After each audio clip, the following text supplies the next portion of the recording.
জেনা করলে কি হয় জানেন? নাম্বার 1, জেনা করলে আল্লাহর রহমত থেকে বঞ্চিত হয়। সূরা ইসরা 32 নম্বর আয়াত। কখনোই আপনারা জেনার কাছে যাবেন না। যদি কোনোভাবে আপনি জেনায় জড়িত হয়ে যান, জেনায় জড়িয়ে পড়েন, তাহলে আল্লাহর রহমত থেকে আপনি বঞ্চিত হয়ে যাবেন। আল্লাহর অনেক রকম রহমত আছে, এটা কি বিশ্বাস করেন? যদি আপনি এটা বিশ্বাস করেন, কখনোই আপনি জেনার ভিতর জড়াবেন না। জেনার ভিতরে যদি আপনি একবার জড়িয়ে পড়েন, কোনোভাবে কোনো কারণে যদি আপনি জেনায় জড়িয়ে পড়েন, আল্লাহর রহমত থেকে কিন্তু আপনি বঞ্চিত হয়ে যাবেন। দেখবেন আপনার চেহারার লাবণ্যতা নষ্ট হয়ে যাচ্ছে, দেখবেন আপনার আয় রোজগার কমে যাবে, দেখবেন আপনার রিজিকের ভিতরে বরকত কমে আসবে, দেখবেন আপনার চেহারার ভিতরে মলিনত্ব চলে আসবে, আপনার চেহারার ভিতরে যে সৌন্দর্য থাকবে সেটা কিন্তু আল্লাহ রাব্বুল আলামিন উঠে নেবেন। সেজন্য কখনোই জেনায় জড়িয়েবেন না।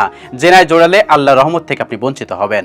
নাম্বার 2, জেনাকারকে বিয়ে করা হারাম। সূরা নূর আয়াত নাম্বার 3। আপনি যদি কোনো কারণে জেনা করেন, আপনাকে কিন্তু বিয়ে করা হারাম। সেজন্য আমার ভাই, আমার বোন, কখনোই জেনা করবেন না। জেনা কিন্তু খুব খারাপ। আপনি জেনা করতেছেন, করতে থাকেন, দেখবেন আপনার ভিতর থেকে আল্লাহ রাব্বুল আলামিন অনেক কিছু উঠিয়ে নেবে। আপনি কোনো জায়গায় শান্তি পাবেন না। আপনি যা কিছুই করবেন, আপনার ভিতর কোনো তৃপ্তি খুঁজে পাবেন না। সেজন্য কখনোই জেনা করবেন না। জেনা করা আল্লাহ রাব্বুল আলামিন অপছন্দ করেন।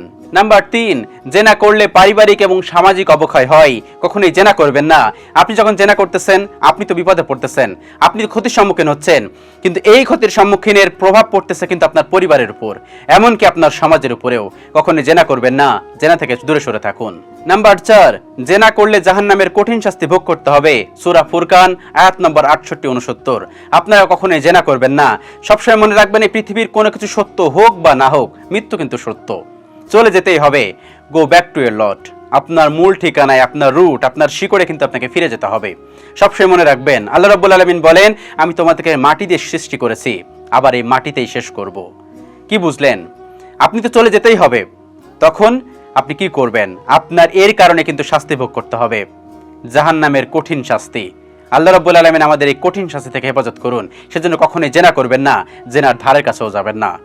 জেনা যখন না করেন, দেখবেন অনেক কিছু আপনি পাবেন। আর যদি জেনা করেন, দেখবেন আপনার চেহারার লাবণ্যতা নষ্ট হয়ে গেছে, আপনার আয় রোজগার কমে গেছে, আপনি সবসময় খিটখিটে মেজাজে আছেন, কোনো কিছু ভালো লাগতেছে না। সেজন্য জেনা থেকে দূরে থাকুন। এবং নাম্বার 5, জেনা করলে কবরের কঠিন আযাব হবে। সবসময় মনে রাখবেন, চলে যেতে হবে। আর চলে যাওয়ার পর কবরে কঠিন আযাব হবে, কঠিন আযাব সহ্য করতে হবে। তখন কি করবেন?